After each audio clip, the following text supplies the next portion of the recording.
Señor Jesús, gracias por despertarme con vida y esperanza. Hoy no quiero salir sin tu bendición.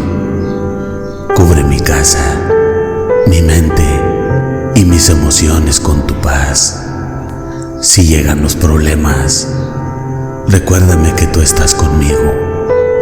Ayúdame a ser paciente, compasivo y fiel a tus caminos.